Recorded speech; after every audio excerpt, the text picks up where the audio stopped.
ang mga kwento ng pag-ibig, kwento ng buhay, at kwento ng pag-asa dito sa Barangay Love Stories. Love Stories.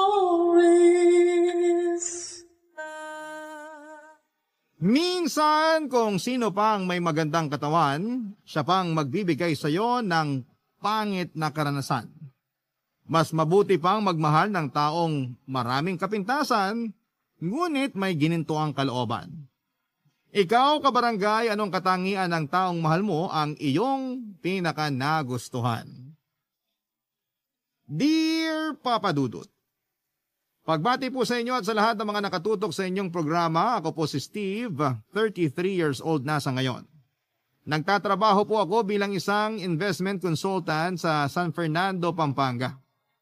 4 kaming magkakapatid na puro lalaki at ako ang bunso. Yung 3 kapatid ko ay pareho nang may sariling pamilya, kaya kami na lamang ng nanay ko ang magkasama. Nangyari po ang kwento ko 2 years ago, Papa Dudut. Isa sa mga pinakamalaking insecurity ko sa sarili ko ay ang timbang ko.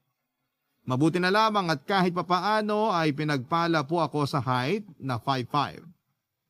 Maliit pa rin po ako kumpara sa ibang lalaki pero ipinagpapasalamat ko na po yun dahil nabawasan ang ipanlalait sa akin ng mga tao sa paligid ko. Mula pagkabata kasi ay mataba na talaga ako, Papa Dudut. Pero kahit na madalas na nilalait ang katawan ko ay masasabi ko na hindi naman kalait-lait ang mukha ko. Maputi ako at may itsura din naman, Papa Dudut. Wala akong mahanap na artista na pwede kong maging kahawig dahil hindi naman artistahin ang datingan ko. Kaya i-describe ko na lamang po ang sarili ko. May pagkasingkit ang mga mata ko, medyo pangahin din, manipis sa mga labi at katamtaman lang ang tangos ng ilong. Nasa lahi na po namin ang pagiging mataba. Mula kina nanay at tatay hanggang sa aming 4 na magkakapatid. Pero kahit na malaki rin ang mga kapatid ko ay sila rin ang naging mahiyain, hindi po sila naging mahiyain na katulad ko. Yun ang minahal sa kanila ng mga babaeng napangasawa nila. Samantalang ako ay umabot na sa edad na 31, pero hindi ko man lang naranasang manligaw, Papa Dudut. Takot po kasi ako sa rejection at takot din akong mapahiya. Sa katawan ko pa lamang kasi siguradong tatanggihan ako ng isang babae. Kaya naman sa tinagal-tagal ng panahon ay nakontento na lamang ako sa pagiging single. Nag-focus ako sa trabaho at nililibang ko na lamang ang sarili ko sa kung anong gagawin. Mahilig ako maglaro ng online games, pero bukod doon, mas naging hilig ko ang kumain. Naging comfort ko ang masasarap na pagkaing nakikita ko online. Minsan, nagpapaluto ako kay nanay, pero kapag masyado siyang busy ay umu-order na lamang ako at nagmumukbang sa kwarto ko habang nagmo-movie marathon. Papa Dudut, bukod sa pagkain ay may isang bagay pa akong kinakahiligan. Nawili po ako sa pakikipag-usap sa mga magagandang babae sa isang dating app. Dahil mukha ko lang naman ang nakikita nila sa picture, ay naging confident ako sa pakikipag-usap sa kanila, Papa Dudut. Tumagal naman ang 1 buwan ang mga nakakausap ko. Pero tuwing nakikipag-meet na sila sa akin ay bigla na lamang silang hindi dumarating. At hindi na nagpaparamdam muli, Papa Dudut.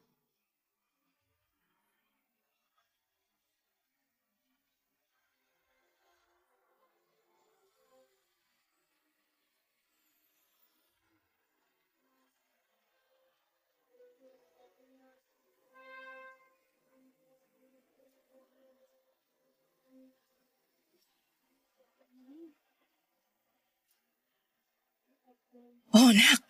Kumusta yung date mo kanina? Huwag na lang po natin pag-usapan, Nay.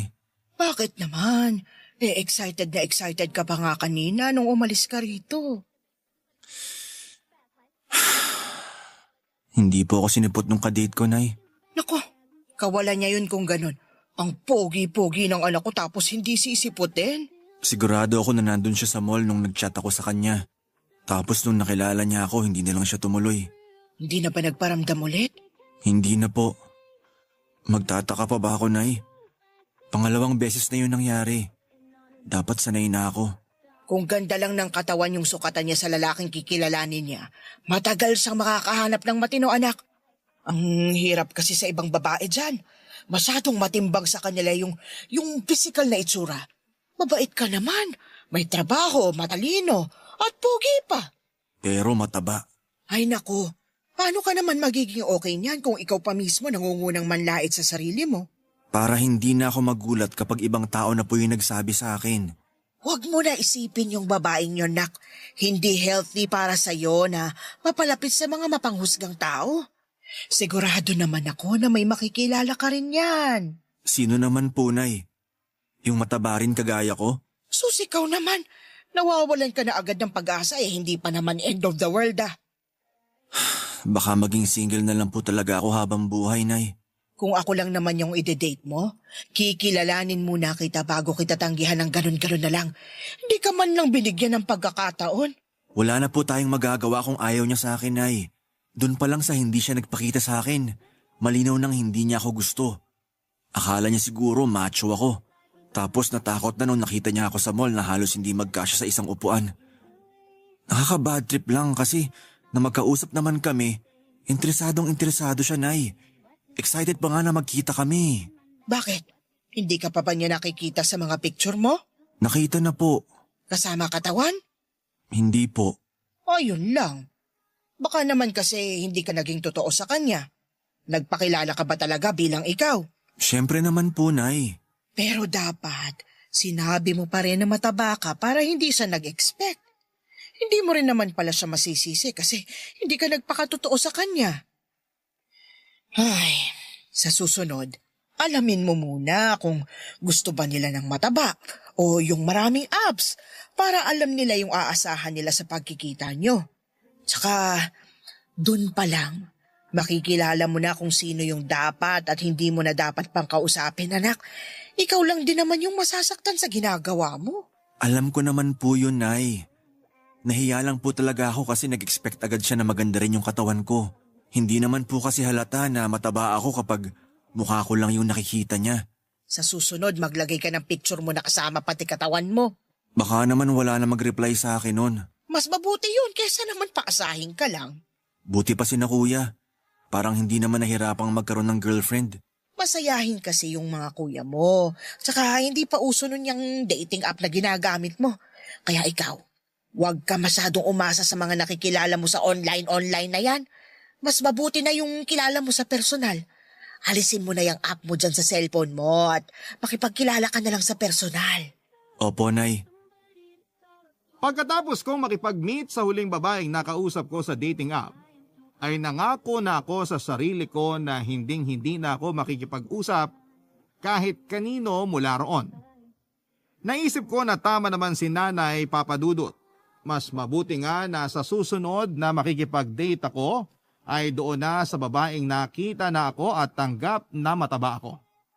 Ibinuhos ko na lamang muna noon lahat ng sama ng loob ko sa pagkain at sinubukang kalimutan ang mga nangyari. May mga naging kaibigan naman akong babae noong college pero after namin makagraduate ay hindi na nila ako pinansin kahit na kinukumusta ko sila sa social media account nila. Sa trabaho naman ay naging kaklose ko yung boss kong lalaki. Biniro niya nga ako noon na kung may kapatid lang siyang babae ay irereto niya sa akin, Papadudot. Pero sa isip-isip ko naman noon, kahit sino pa ang ireto sa akin ay hindi rin naman ako basta-basta magugustuhan. Ilang buwan matapos akong i-ghost ng sanay kadate ko ay sinabi sa akin ni Nanay na inireto niya raw ako sa anak ng kaibigan niya. Nagulat ako noong sinabi niyang pumayag daw itong makipag-meet sa akin matapos niyang ipakita ang pictures ko. Anika raw ang pangalan ng babae, Papadudot. Pero kahit na anak pa ng kaibigan ni Nanay ang imi-meet ko ay hindi pa rin ako masyadong umasa. At para hindi na muli pang mag-ghost ay nagpa-late ako sa napag-usapan naming oras, Papadudot.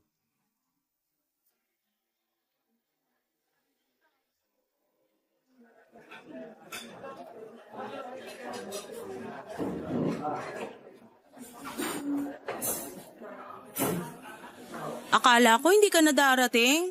Kanina pa ako dito sa restaurant eh. Sorry, nahirapan kasi ako hanapin ka. Nahirapan ka ba talaga na makita ko? O nag-alangang ka lang lapitan ako? Di mo ako bet, no? Ha? Hindi ah. Nagkausap na tayo sa Messenger. Nakita mo na rin siguro yung mga picture ko sa Facebook. Kaya paano ka nahirapan na hanapin ako? Tsaka konti lang tayong customers dito sa restaurant kaya ang labo ng palusot mo, no? Sorry. Sige, aaminin ko. Nahiya akong lapitan ka.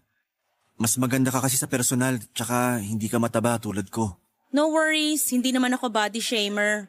Tumitingin din naman ako sa panlabas na katangian ng isang lalaki, pero hindi naman yun aabot sa point na itsura na lang talaga yung pagbabasehan ko sa lahat. Unang tingin ko pa lang sa picture mo, alam ko nang mabuti kang tao. Salamat. Alam mo, buti na lang wala akong klase ngayon kaya free akong lumakwatsa. Teacher ka? English tutor ako, Japanese yung mga estudyante ko. Ay, wait, maupo ka kaya muna bago tayo magkwentuhan. Baka mangalay ka naman kakatayo dyan. Oo nga. Gusto mo bang umorder muna? Ako nga dapat nagtatanong niyan sa'yo eh. Tsaka sagot ko na yung kakainin natin. Uy, hindi share dapat tayo. Pero... Walang pero. Hindi na uso ngayon yung lalaki lang yung gagasto sa date, no? Dapat babae rin. Kahit first date pa lang. Don't worry, hindi mo naman kailangan magpa-impress sa akin. Kaya para hindi na tayo magtalo, wag ka na lang umangal. Okay? Okay. Nagugutom ka na ba? Hindi pa naman. Sige, mamaya na lang tayo umorder. Kwentuhan muna tayo. Sige, sabi mo eh. So, nasabi ko ng English tutor ako. Ikaw, anong work mo? Investment consultant. Nice! Ang ganda naman pala ng trabaho mo eh. Tapos mukha namang mabait ka. Di ko tuloy gets kung bakit inaayawan ka ng mga naka-talking stage mo. Paano mo nalaman yung tungkol dyan? Syempre, nakwento ng nanay mo. Alam nga naman nag-research ako tungkol sa'yo. Tama ka naman. Uy, baka na-misinterpret mo yung sinabi ko Ang ibig ko lang namang sabihin doon, ayokong mangalap ng chismis tungkol sa'yo. Ang kaso, nagkwento yung nanay mo, kaya ako nalaman yung tungkol sa pang-ghost sa'yo ng mga feeling special na nahanap mo sa dating app. Pambihira. Pati yun kinuwento rin sa'yo ni nanay? Oo. Si nanay talaga oh. Pero hindi ka dapat magalit sa kanya. Kasi kung di naman siya nagkwento, hindi kita makikilala agad. Baka kailanganin mo pang magpa-impress sa akin. Kung ganon, marami ka na palang alam. Bukod sa pang-ghost sa'yo, wala na. Nagtira naman yung nanay mo para may mapag-usapan pa tayo. Since marami ka nang alam sa akin kahit papano, ako naman yung magtatanong sa'yo. Go, walang problema. Hindi na ako magpapaligoy-ligoy Bakit wala ka pang boyfriend ngayon? Kasi pihikan ako sa mga lalaki. Gwapo ba gusto mo? Hindi naman yung gwapo talaga. Sapat na yung itsurang maa-attract ako. Di ko ma-explain Basta kapag nakita ko yung isang lalaki at nagustuhan ko kagad, yun na yun. Okay, gets ko naman. May tanong ka pa? Ikaw na muna. Sige, hindi na rin ako magpapaligoy-ligoy. Tuloy ka na ba? Huy, okay ka lang? Bakit bigla ka namang inubos sa tanong ko? Malay ko ba na ganyan ka magtanong? Masama bang itanong yun? Hindi naman, pero babae ka kasi kaya... Kaya nakakailang na itanong yon. Sus! Sa mga doktor nga walang mali siya kahit nakikita nila yung iba't ibang parte ng katawan ng mga pasyente nila Hindi sila naiilang. Tapos ako tinanong ko lang naman kung tuli ka na. Kahit nga itanong ko kung virgin ka pa, hindi ako mahihiya Sarap lagi ng tape niyang bibig mo. Masyado ka madaldal. Oy ka So, ano nga sagot mo dun sa tanong ko? Siyempre tuli na ako. Happy? Sinusubukan lang naman kita. Papa Dudut, hindi ko inaasahan na magiging ganon kasaya ang unang pagkikita namin ni Anika. Masaya siyang kausap at siya rin yung tipo ng tao na hindi nauubusan ng sasabihin. Kaya hindi kami nauubusan ng topic.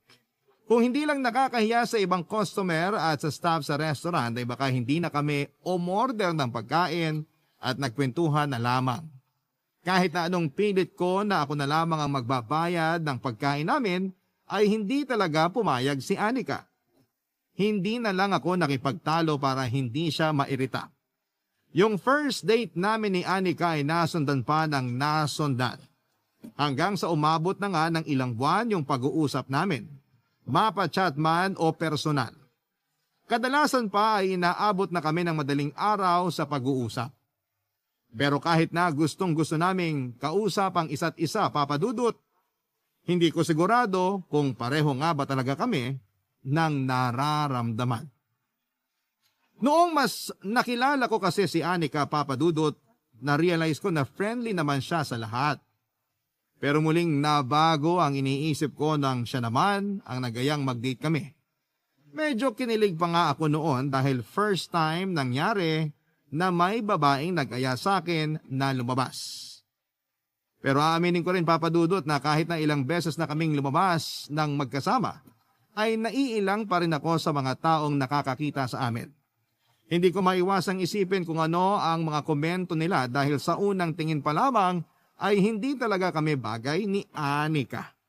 Mas matangkad naman ako sa kanya pero matangkad din siyang tignan dahil may kapayatan siya at lagi pang nakasuot ng chunky shoes o kaya'y wedge sandals. Tuwing nahalata naman niya, ang pagkailang ko ay lagi siyang nagpapatawa para pagaanin ang kalooban ko. Papa Dudut, ilang buwan pa ang lumipas at nagulat na lamang ako nang bigla akong tanungin ni Anika kung may balak pa raw ba akong manligaw sa kanya. Napa-oo naman ako kaagad, sabay tanong kung pwede ko na siyang ligawan. Pero natawa ako noong sinabi niya na akala niya ay panliligaw na yung ginagawa kong pag-aya ng date sa kanya. Noong sinabi kong first time ko lamang manligaw, ay sa kanya lamang ako lubos na naunawaan, Papa Dudut. Sabi niya, tanungin ko na lamang siya kung gusto niyang maging kami na officially. Nung ginawa ko yon ay wala pang ilang segundo ay sinagot na niya ako, Papa Dudut. Kaya naman labis ang sayang nararamdaman ng puso ko. Barangay Love Stories. Barangay Love Stories. Papa Dudut, first girlfriend ko si Anika. Siya rin ang first kiss ko. May mga pagkakataon na nag-make out kami tuwing pumupunta siya sa bahay namin at doon na rin nagpapalipas ng gabi. Pero kahit gaano pa ako katukso ay pinigilan ko ang sarili ko na may mangyari agad sa amin. May parte pa rin kasi ng isip ko na nag-aalinlangan dahil baka pagsisihan lamang yon ni Anika. Pero noong ilang buwan na rin yung relasyon namin at nakampante na ako sa kanya, ay medyo lumakas na ang loob ko. Nangako naman ako sa kanya na magiging responsable ako sakaling magbunga yung ginagawa namin noon. Papa Dudut, masaya pala sa pakiramdam na yung taong mahal ko at mahal ako ang naging una ko sa lahat ng bagay. Mas inosente pa nga ako kesa sa kanya dahil aminado naman siya na ilan na yung nakarelasyon niya. Hindi naman yun naging problema sa akin dahil nasa tamang edad na kami at normal na lamang yon sa magkarelasyon. Pero kahit na alam ko na hindi ako ang una niya, ay ginagalang ko pa rin si Anika. Kung paano ko siya nirespeto noong nagde-date pa lamang kami ay hindi yun nagbago. Kahit na ilang buwan na ang relasyon namin, wala akong nakitang panghuhusga sa kanya. Kahit nakita na niya lahat ng kapintasan ko. Kaya naman habang tumatagal, Papa Dudut, ay mas lalo pa siyang napamahal sa akin.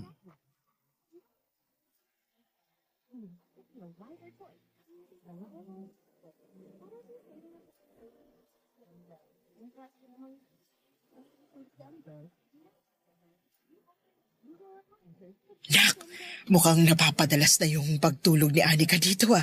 Ano, malapit na ba ako magkaapo sa inyo? Nay naman ang dumi po ng utak nyo. Anong madumi? Matatanda na naman tayo, Nak. Kaya wala tayong dapat ikahiya. Tsaka, sakali namang mabuntis mo si Anika, alam kong pananagutan mo siya. Kayang-kaya mo na siyang buhayin. Hindi nyo pa ba napag-uusapan ng kasal? Ilang buwan pa lang po kami, Nay. Wala pa nga kaming 1 taon Tsaka nakadepende po yan kay Anika. Kung kailan siya ready, tsaka lang kami magpapakasal. Ayoko siyang pilitin na matali agad sa akin. Mamaya hindi pa pala siya sigurado na ako na talaga yung gusto niyang makasama habang buhay. Oh, ayan na naman yung pagiging nega mo. Ang hirap kasi sa'yo, lagi mong iniisip na iiwang ka pa ni Anika. Dapat matuto ka ring magtiwala na totoong mahal ka nung tao at sapat na yung pagmamahal niya sa'yo para manatili siya sa tabi mo. Naku, kapag nalaman niya na ganyan ka mag-isip, siguradong sasama loob nun. Ang hirap naman po kasi, Nay. Hanggang ngayon kapag lumalabas kami na magkasama, kitang-kita ko kung paano kami hinuhusgahan ng mga tao. Kayong dalawa lang ang nasa relasyon niyo. Hindi kasama ron ng ibang tao.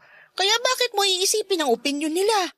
Hindi naman sila yung pakakasalan mo, kundi si Anika.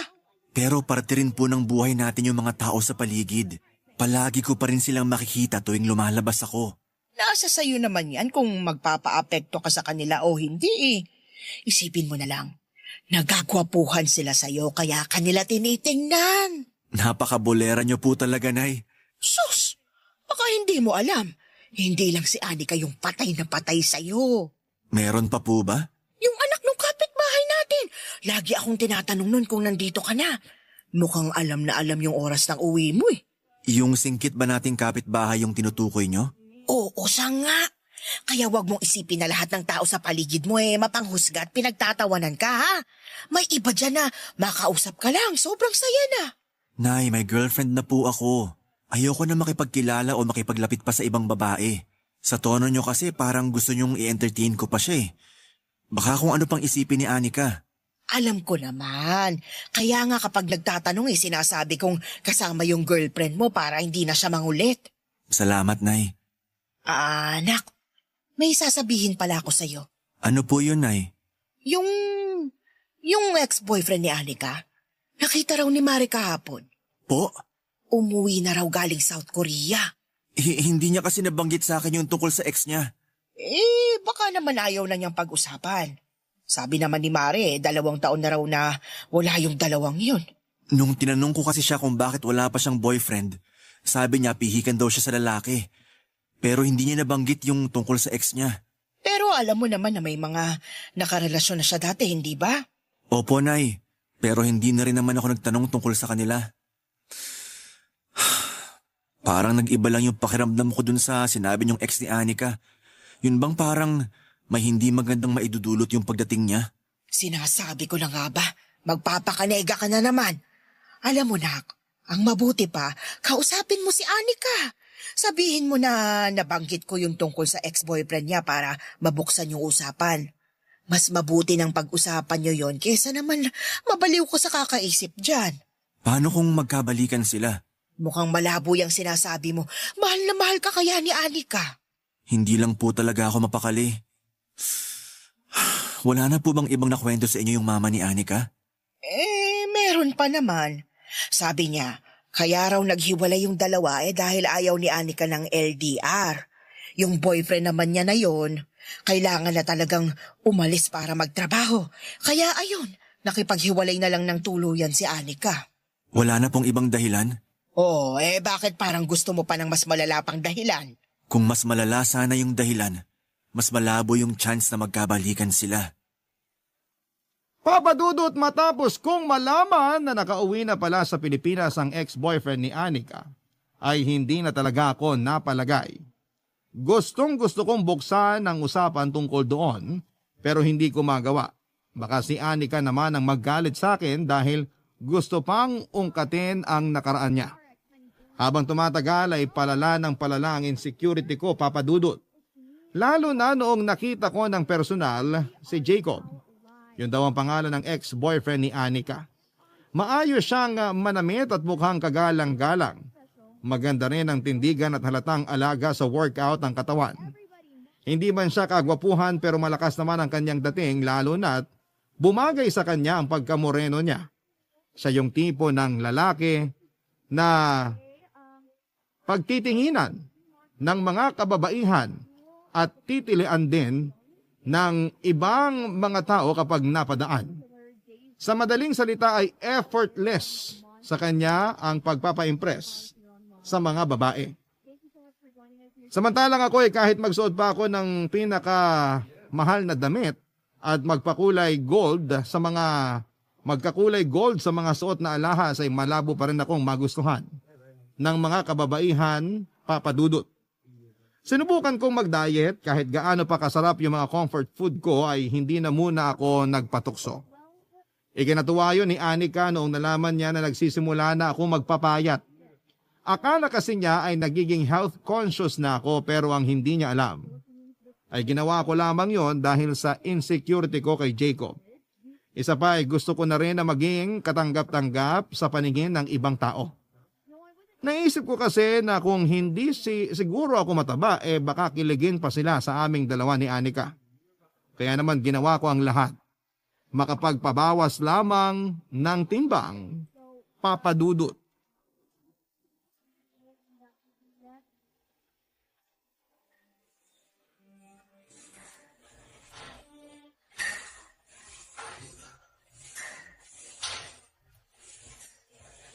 Hi! Nagji-gym ka rin pala? Kilala mo ko? Bakit naman hindi? Nakwento ka na sa akin ng nanay ko. Ikaw to yung bagong boyfriend ni Anika. Steve, tama? Oo, Kailan ka pa nagpa-member dito? 2 weeks ago lang. 2 weeks? May nabawas naman ba? Bakit mo ba tinatanong? Wala lang. Parang hindi naman kasi uubra yung pag-gym mo. Anong ibig mong sabihin? Parang mas effective kung magpapalitsyon ka na lang. Tignan mo, oh. Ilang minuto ka pa lang yata rito, pero wala pang nangyayari. Mas maganda kung mauusukan ka pa para lumabas lahat ng mantiga. Kaya ka naman pala hiniwalayan ni Anika. Kung anong ganda ng katawan mo, siya namang kinapangit ng ugali mo. Hindi uubray ang kayabangan mo sa girlfriend ko. Huwag mo isali sa usapan si Anika. Bakit apektado ka pa? Hindi ka pa rin ba nakaka-move on sa kanya? Ano bang pakialam mo? Wala naman talaga sana akong pakialam. Kung hindi mo lang ginulo yung pananahimik ko rito. Nilapitan mo lang ako para ibuli. Brad, hindi nakakagwapo yung pagiging immature. Ihabang mo ah. Mukha ka naman naglalakad na litsyon. Hindi ako pumapatol sa mga banat na pambata, Jacob. Kung wala ka nang sasabihin, maiwan na kita rito. Mukhang ayaw mo naman ako makasama sa iisang gym. Kaya ako na mag-a-adjust para sa'yo. Ingat. Ingat ka rin. May nagsisiga dyan. Baka matusta ka.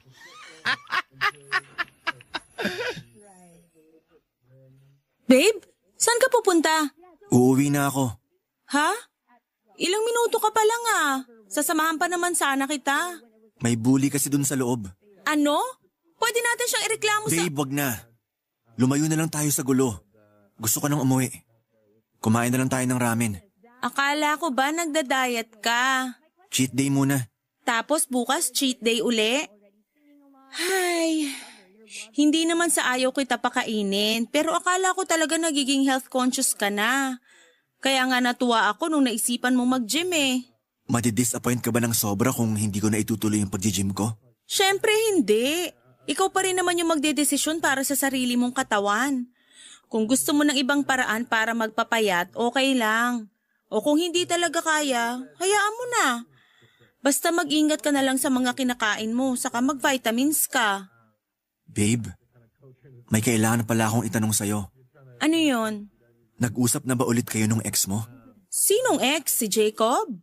Bakit mo naman naitanong? Sa pagkakaalam ko, hindi ko naman siya nakwento sa'yo. Bakit hindi? Ayaw mo ba siyang pag-usapan? Kasi hindi na dapat. Parte na siya ng past, babe.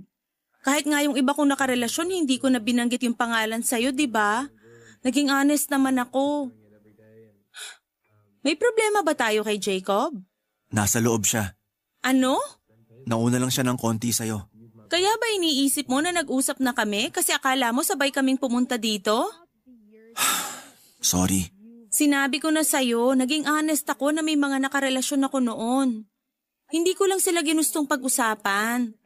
Alam ko rin na nandito na sa Pilipinas si Jacob pero hindi ko alam na pupunta siya dito sa gym. Hindi kami nag-usap at wala rin akong plano na makipag-usap pa sa kanya kasi matagal na kaming tapos, okay? Kaya kung ano man yung iniisip mo ngayon, tigilan mo na yan.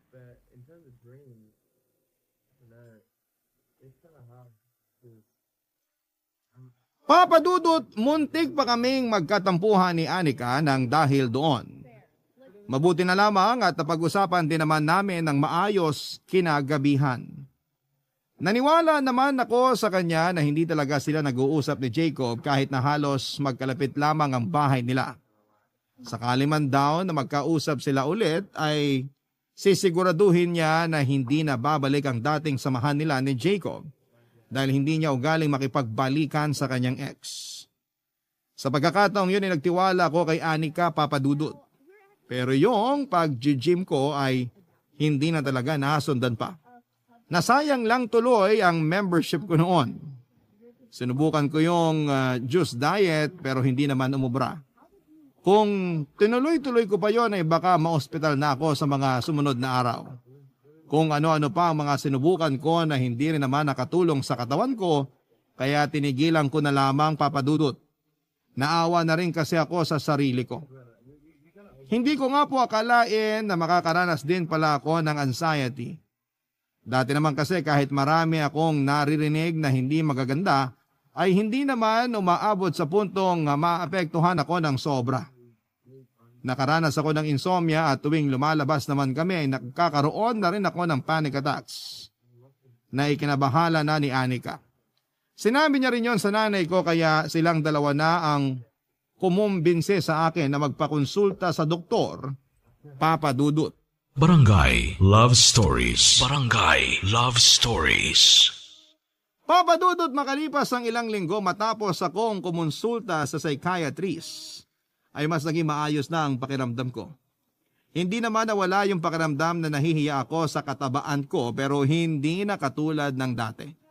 Siguro iniisip ng iba na masyado naman akong mahina at malamya para sa isang lalaki pero sinubukan ko namang lakasan ang loob ko. Sadyang nananaig lang noon ang mga negativity sa buong katawan ko. Kaya yon ang binago ko. Naging masiyahin ako at mas nasabayan ko na ang mga biro ni Anika. Nang sumapit ang birthday ni Anika ay naghanda ang mga magulang niya. At syempre, hindi ako nawala sa pagpaplano ng simpleng party na inihanda namin para kay Anika. Ilang kamag-anak lang naman ang imbitado roon, karamihan kasi sa pupunta ay mga kaibigan din niya. Medyo kabado ako noon dahil makikilala na ako ng mga kaibigan niya at ng iba pa nilang kamag-anak. Inaasahan ko nang makakatanggap na naman ako ng panlalait at mapanghusgang mga tingin. Pero dahil birthday yon ng girlfriend ko, ay sinubukan ko makisama ng maayos sa mga bisita niya. Dinaan ko na lamang sa pagbibiro ang lahat. Mababait naman ang mga kaibigan ni Anika kaya hindi ako na out of place.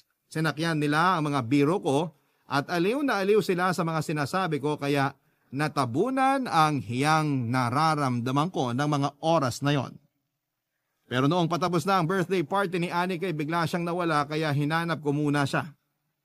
Hanggang sa makita ko si Anika sa may likuran ng bahay nila at may kausap na pamilyar na lalaki sa akin, Papa Dudut.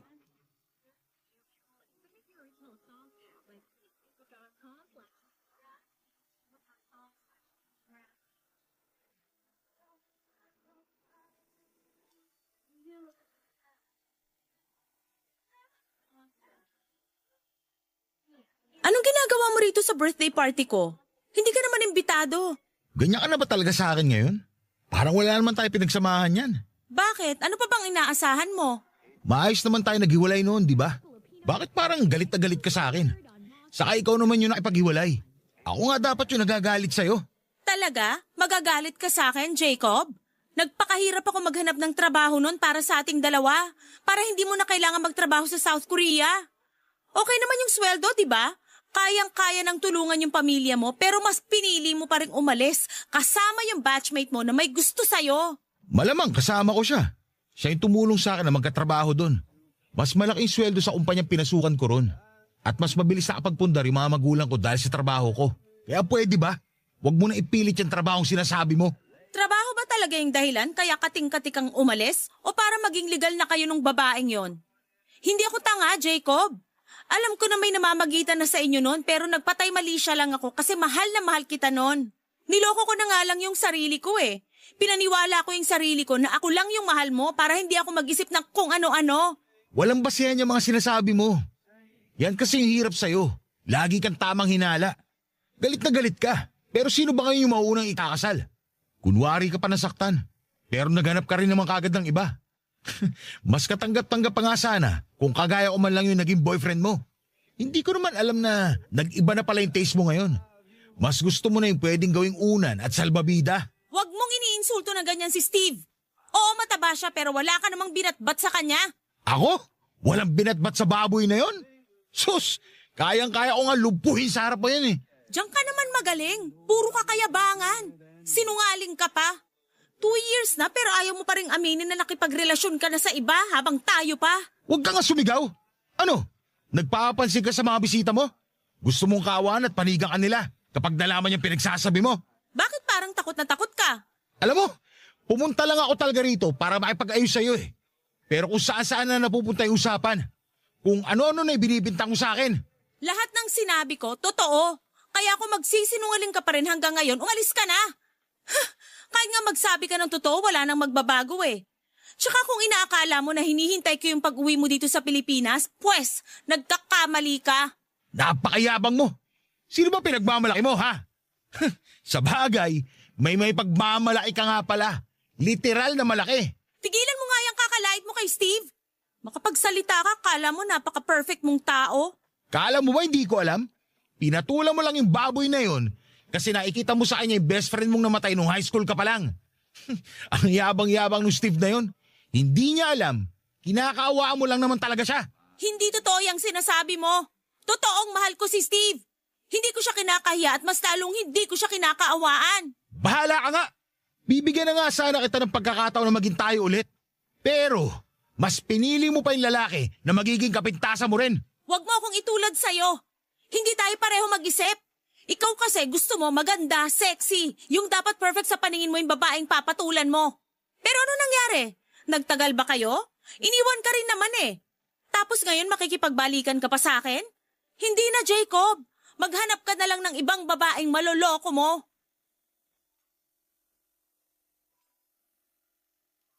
Papa Dudut, muli akong napaisip sa narinig kong usapan ni Anika at Jacob.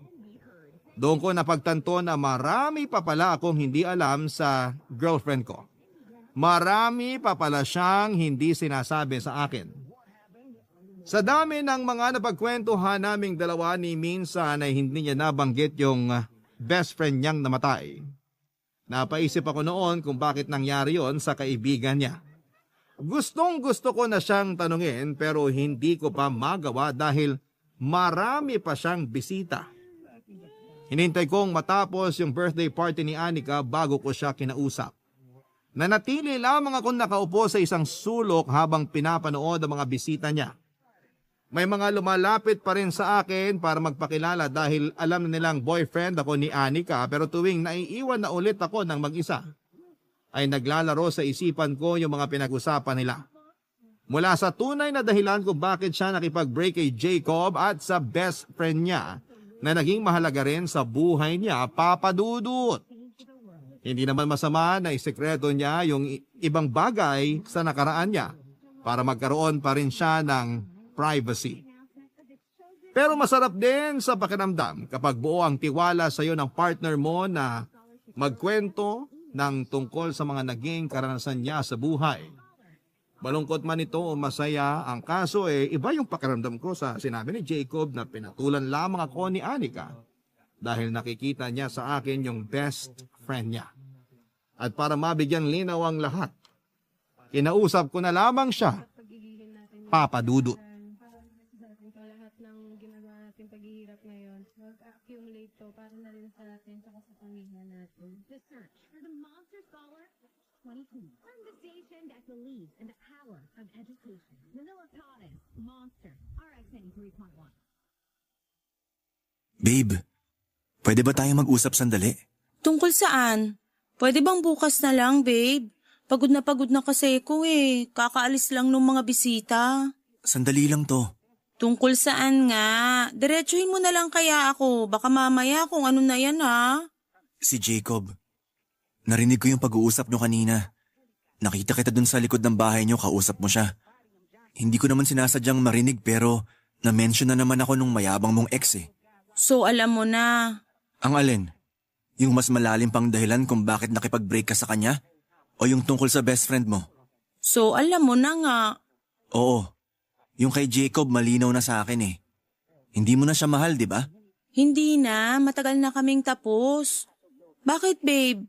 Hindi ka pa rin ba naniniwala sa akin? Naniniwala ako, okay? Narinig ko naman lahat eh. At sa ugali ng lalaking yon, masasaktan ka lang ng paulit-ulit kung makikipagbalikan ka sa kanya. Alam ko naman yun, babe. Pero hindi na yun mangyayari kasi nandyan ka na, di ba? Siyempre naman. Sa tingin mo ba, papayag ako na makipagbalikan ka pa sa siraulong yon? Kung kinakailangan pakasalan na kita bukas para sa akin ka na talaga, gagawin ko yon, babe. Talaga? Pero bakit parang malungkot ka kanina? Hindi lang kasi mawala sa isip ko yung sinabi ni Jacob na pinatulan mo lang ako kasi nakikita mo yung best friend mo sa akin. Totoo ba yon? Siyempre hindi. Babe naman, matagal nang wala yung best friend ko at payapa na rin siya ngayon. Kaya please lang, patahimikin na natin yung kaluluwa niya. Sorry babe. Naisip ko rin naman na hindi totoo yon. Imposible rin na kinaawaan mo lang ako kasi iba yung nakikita ko sa'yo. Yung mga kagaya mo, hindi naman talaga kaawa-awa, no? Kamahal-mahal, pwede pa. Yung mga banat mo talaga. Parang ikaw yung lalaki sa ating dalawa eh. Sus, hindi mo na lang aminin na kinilig ka. Hindi ah. Kinilig ka, aminin mo na kasi. Sige na, oo na. Sabi ko na eh, patanggi-tanggi ka pa dyan. Oh, akala ko pagod ka na. Pumasok ka na dun sa bahay nyo. Magpahinga ka na. Mamaya na, dito muna ako sa tabi mo. Sige. Gusto rin naman kitang masolo ngayon. Dami kong kaagaw sa'yo kanina eh. Pwede bang iuwi muna kita? Pwede naman. Kaso baka hanapin ako ni Mama bukas ng umaga. Eh di sabihin mo, nagtana na tayo.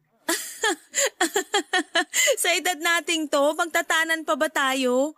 Baka nga itulak pa tayo ng parents ko para magpakasal na eh. O kaya ipapamigay na lang talaga nila ako sa'yo. Parang maganda yun ah. Pabor na pabor sa akin. Maharot ka kasi. Ako ba talaga? O sige na nga, ako na lang uli. Babe, May itatanong ka pa ba? okay lang ba talaga sa'yo? Kahit hindi na ako magpapayat? Kung saan ka masaya, dun ako.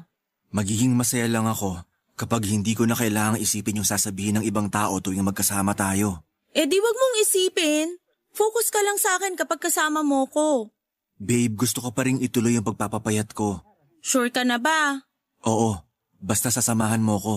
Yun lang pala eh. Walang problema sa akin. Sabi ko nga diba, kung saan ka masaya, dun ako. At kung masaya ka sa akin, sayong-sayo na ako. Papa Dudut, tinuloy ko nga po ang pagpapapayat ko noon. Bumalik ako sa pag-gym. Pinayuhan ako ni Anika na hindi ko naman kailangan pilitin ang sarili ko kung hindi ko talaga kaya. Pero tuwing naiisip ko ang mga reaksyon ng mga taong nakakasalubong ko, ay mas lalong tumitindi ang kagustuhan ko na magpapayat. Hindi na rin ako masyadong bumibili ng mga pagkain mula sa mga fast food chain. Kahit na hindi ako sanay na puro prutas at gulay ay sinanay ko na ang sarili ko para lamang matupad ang goal ko, Papa Dudut, na magbawas ng timbang. At sa awa naman ng Diyos, matapos ang ilang buwan ng pag-workout ko at pagdadiet ay nakapagbawas na ako ng 22 pounds. Malaking bagay na yon para sa akin at ramdam ko talaga na medyo gumaan ako. Sa ngayon naman ay malaki na ang nabawas sa timbang ko. Pero chubby pa rin naman akong tignan. Masaya naman ako dahil hindi na ako kasing taba ng dati at bumabagay na rin sa height ko ang katawan ko kahit papaano. Sa lahat po ng mga pinagdaanan ko, Papa Dudut, ay hindi ako iniwan ni Anika. Siya yung naging cheerleader at swole-mate o gym buddy ko. Ibinigay ko ang buong tiwala ko sa kanya at hindi ko naman yon pinagsisisihan. Masasabi ko na napakaswerte ko sa kanya. Sa panahon kasi ngayon ay mahirap nang makahanap na babaeng hindi tumitingin sa panlabas na katangian at tatanggapin ka kahit na ano paman ang kapintasan mo sa katawan. Kaya kung meron man sa mga nakikinig ngayon ang kagaya ko ng napagdaanan, tulad ng mga pangungutya at pambubuli dahil sa katawan, ay huwag kayong mawala ng pag-asa dahil may mga mabubuti pa rin namang tao na tatanggap sa atin. Papa Dudut, hanggang dito na lamang po ang kwento ko at maraming salamat po sa inyo at sa Barangay LS na siyang dahilan kung bakit marami pa kaming napapakinggang kwento na may hatid na pag-asa at inspirasyon. More power po sa inyong programa, ang inyong forever kapuso at kabarangay, Steve. Nagustuhan ng iyong napakinggan? Ituloy yan via live stream sa www.gmanetwork.com/radio.